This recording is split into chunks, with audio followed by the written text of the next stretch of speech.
Salut à tous, j'espère que vous allez bien. Moi je vais bien également. Alors aujourd'hui nous allons parler de quoi? Je voulais vous parler aujourd'hui d'un sujet vraiment qui me tient à cœur. Je vois certaines personnes qui sont complètement détruites par le fait qu'on leur dise que ce que vous faites là ne va pas prendre. Ça va que je parle, je sais qu'on t'a dit certaines choses, je sais que tu es découragé actuellement, mais écoute cette vidéo jusqu'à la fin. À la suite de cette vidéo là, tu sortiras de là plus déterminé, plus motivé. Alors, je vais vous dire quoi. Pourquoi le rejet est une bénédiction? Pourquoi le rejet est constructif? Le rejet est constructif dans la mesure où il va te permettre de pouvoir savoir que telle activité n'est pas pour toi. Je m'explique. Vous savez, sur la terre ici, là, je ne vous apprends rien, mais tout n'est pas que physique. Sur cette terre des hommes là, tout n'est pas que physique. La plupart des choses même qui se passent sur la terre là sont spirituelles. Il y a beaucoup de choses qui sont spirituelles. Donc, tu peux faire une activité, tu peux être en train de vouloir faire quelque chose, tu peux être en train de te voir en train de faire des années dans une chose, mais la chose ne prend pas. La chose ne prend pas, la chose ne prend pas. Et tu es conscient, tu es vraiment conscient que tu mets les efforts qu'il faut pour pouvoir réaliser cet objectif-là, mais rien ne va. Souvent, tu t'assois et puis te demander est-ce que cette chose-là est vraiment pour toi. Parce qu'il y a des choses, je ne connais pas la confession religieuse de certaines personnes, mais il y a des choses dans le spirituel là qui ne vont pas t'être données parce qu'elles ne sont pas bonnes pour toi. Ou bien parce qu'elles ne vont pas arriver au moment opportun. Donc, il va falloir que tu comprennes ça. Le rejet, ce n'est pas forcément pour te dire que tu n'es nul, mais tu n'es pas, mais tu ne sais pas faire telle chose, tu ne sais pas faire telle chose. Ce n'est pas ça que ça veut dire. Ça veut simplement dire que tu n'es pas encore prêt à faire telle chose. Ce n'est pas dire que c'est fini. Ce n'est pas que c'est fini. Plein de personnes n'arrivent pas à bien appréhender le fait qu'on les rejette. C'est ça qui fait que cette personne-là échoue. C'est ça qui fait que cette personne échoue. Appréhender correctement le rejet. Le rejet, là, c'est une bénédiction déguisée. Si tu arrives à percevoir ce côté de bénédiction, le côté bénéfique du rejet, là, vraiment, tu vas pouvoir réussir. Le rejet améliore ta résilience. La résilience, d'abord, même, c'est quoi? La résilience, c'est ta capacité à pouvoir encaisser les coups. C'est ta capacité à agir que malgré le nombre de déboires que je vais essuyer, malgré le nombre de critiques, malgré le nombre d'échecs, je vais toujours continuer, je ne vais jamais m'arrêter. C'est de là que vient la résilience. Or, quand on te rejette, on te rejette, on te rejette. Déjà, c'est pour quelqu'un, la résilience là, c'est pour quelqu'un qui continue malgré les rejets. Ce n'est pas quelqu'un qui s'élève, on la rejette une fois et puis il abandonne. Non. Je te toujours dis ici, là, c'est pour les guerriers. On ne peut pas nous rejeter une fois et puis on va se dégonfler pour dire non, on laisse. C'est pas possible. On doit toujours être en train de développer notre résilience. Parce que dans le monde dans lequel nous sommes, il va falloir beaucoup de résilience si tu veux vraiment réussir. Si tu veux vraiment réussir, il va falloir que tu sois vraiment résilient. Parce que ce monde dans lequel nous sommes là, c'est vraiment... Il y a une concurrence folle, tu ne peux pas t'imaginer quoi. Il y a une trop grande concurrence pour dire que on m'a rejeté une fois, on m'a rejeté 15 fois, donc j'ai décidé d'arrêter. 15 fois, puis je laisse. Il faut qu'on se fixe de nouveaux objectifs. Il faut qu'on se forge un nouveau mental, un nouveau mindset qui va nous permettre de pouvoir continuer malgré que les choses sont difficiles. Parce que ça ne sert à rien d'abandonner quand les choses sont difficiles. Ça ne sert à rien d'abandonner parce que les choses sont difficiles. Je l'ai déjà dit, ceux qui échouent, ce n'est pas parce que les choses sont difficiles qu'ils échouent. C'est parce qu'ils veulent que ces choses soient faciles qu'ils échouent. Si avant de commencer quelque chose, tu veux que ça soit facile, déjà tu as déjà échoué. Tu ne peux pas vouloir débuter une activité et puis vouloir que ça soit facile. Il va falloir que tu t'attendes à ce que les choses soient difficiles. Pour pouvoir perdurer sur le long terme là. Vous pensez que les grandes entreprises, ils ont toujours pensé aux bénéfices. Ils ont pensé aussi aux pertes. Ce sont les pertes qui font l'activité. Ce sont les pertes qui font que tu arrives à savoir à quel moment j'ai failli, à quel moment je n'ai pas pu faire telle chose, je n'ai pas pu faire telle chose. Si tu vas de succès en succès, tu n'as pas le temps d'améliorer. L'amélioration vient du rejet. C'est quand tu rejettes, tu vois que tu n'es pas, comment on dit, to be able, tu n'es pas capable de faire quelque chose. C'est là que tu vois que tu n'es pas encore prêt à faire cette chose-là. Tu n'es pas encore prêt à faire cette chose. Ça te permet de pouvoir, après, pendant ce temps de rejet-là, ça te permet de pouvoir te mettre au niveau. Donc, voyez le côté rejet tel une bénédiction. Ne vois pas le rejet comme on m'a dit c'est la fin du monde, on m'a dit que je ne peux pas. Aussi, le rejet va te permettre de te remettre en question. Parce que supposons quelqu'un qui a déposé son CV dans une entreprise Et puis, sur le premier coup, il a réussi. Il est dans sa zone de confort, il est tranquille. Il se dit que ce que je fais, bon, peu importe ce que je fais, je vais réussir. Peu importe ce que je fais, je vais réussir. Et puis, prenons le cas de quelqu'un qui se fait rejeter plusieurs fois. Ce rejet-là, si c'est quelqu'un vraiment qui est vraiment réfléchi, cette personne-là va se remettre en question.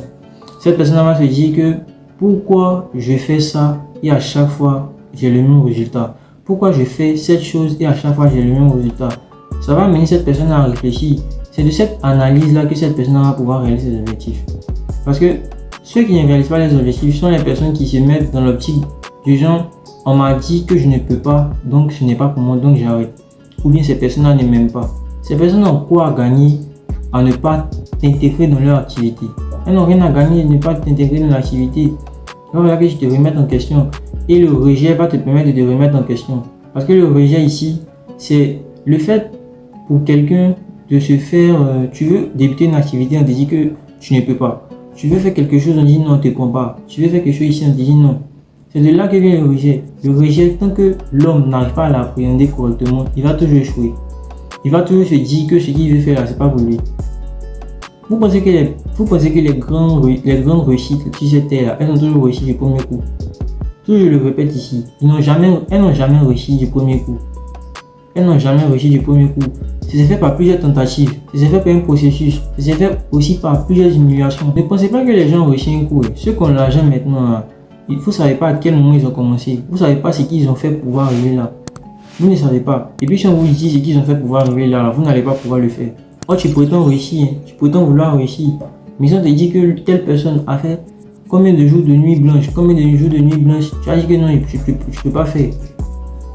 Tu vas dire que tu peux pas faire.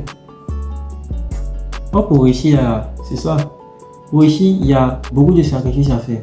Pour réussir, si tu es quelqu'un qui aime dormir, tu es obligé de ne pas dormir. Tu es obligé de taffer sur ton activité avant que tu n'aies pas dormi. C'est un peu comme la récompense pour avoir travaillé. Tu n'as pas dormi sans avoir travaillé. Pourquoi? Parce que tu n'as pas encore réalisé cet objectif. Donc il y a plein de choses à prendre en compte. Le rejet, voyez ça comme une bénédiction d'Élysée. Désormais, quand on vous dit non, ne prenez pas ça de façon personnelle. Prenez ça plutôt de façon à vous dire que on m'a dit non parce que.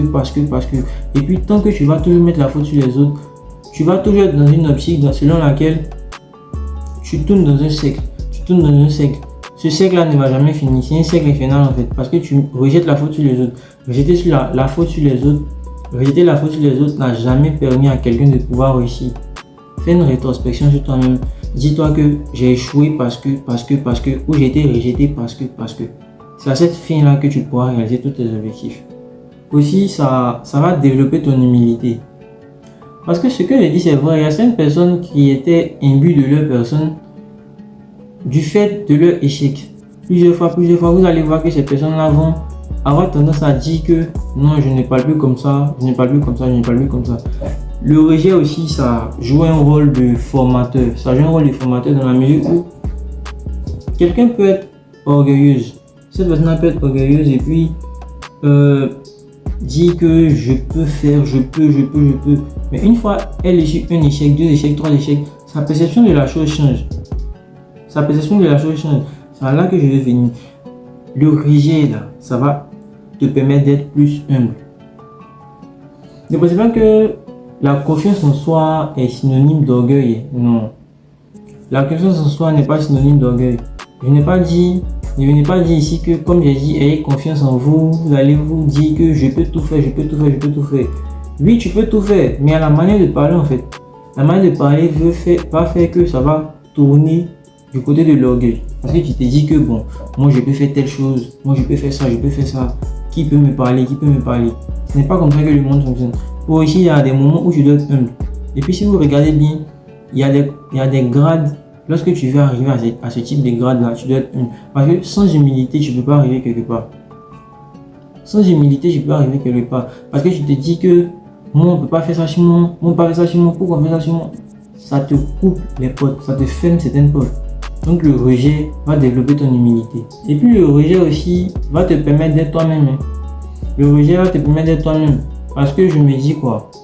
Lorsque on a une activité en tête, lorsqu'on débute quelque chose, on a tous cette envie-là de réussir. On a tous cette envie-là de se dire que je vais commencer ça, je vais réussir. On a toute cette détermination dans nous.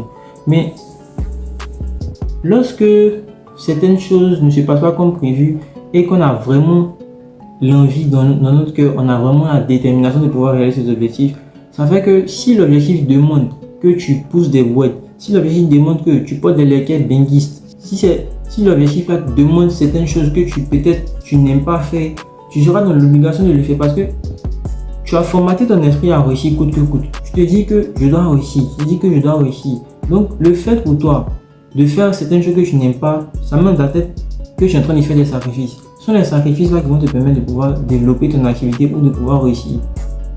C'est tout. Ce sont des activités là qui vont te permettre, sans ce sacrifice là du moins, qui vont te permettre de pouvoir réaliser tous tes objectifs. Parce que on peut être là comme ça et puis notre activité, ou bien l'activité dans laquelle nous voulons nous mettre, demande qu'on porte certaines choses qu'on n'aime pas, certaines choses qu'on n'aime pas. Mais le fait de nous d'être fidèles à nous-mêmes, c'est-à-dire qu'on a dit depuis le départ que nous allons commencer par telle chose, nous allons réussir sur cette activité-là, nous allons réussir cette activité.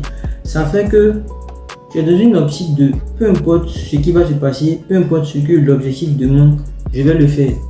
Et c'est là que le rejet va te permettre de pouvoir développer cet aspect-là. Le rejet, je le prends dans le sens de l'échec aussi. Dans le sens de l'échec, dans la mesure où le succès va s'appréhender dans le sens de tu as réussi, tu as fait quelque chose, on ne t'a pas rejeté, on t'a accepté. Ça, c'est une réussite. Le rejet va dans le sens de on t'a rejeté, dans le sens de l'échec.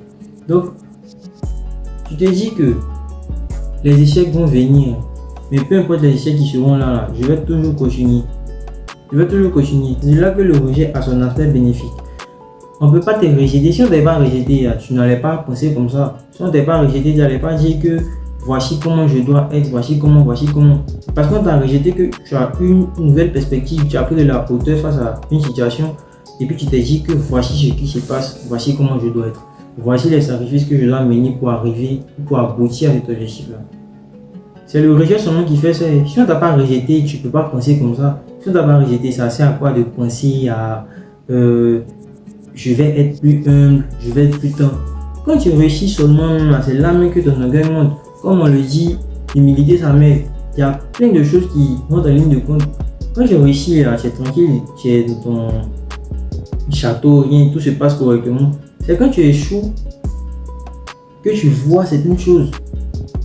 Il y a certaines choses que tu vas acquérir dans l'échec que la réussite ne va pas te donner. Il y a certaines choses, écoutez bien, il y a certaines choses que tu vas acquérir dans les échecs que la réussite ne peut pas te montrer. Quand tu réussis là, tu n'as pas besoin de performer tous les jours. Quand tu réussis, tu n'as pas besoin de prouver, tu n'as pas besoin de détermination, tu n'as pas la haine de montrer quelque chose. Mais quand tu échoues, ça va développer ta résilience. Tu as plus de haine, tu as plus de niaque pour pouvoir continuer une activité. C'est toujours comme ça. Donc, voyez le rejet en tant que bénédiction déguisée. C'est quelque chose qui va vous permettre de vous développer vous-même. Alors, c'est tout pour aujourd'hui. Si vous avez aimé cette vidéo, n'oubliez pas de vous abonner, d'activer la cloche de notification et de me laisser un like.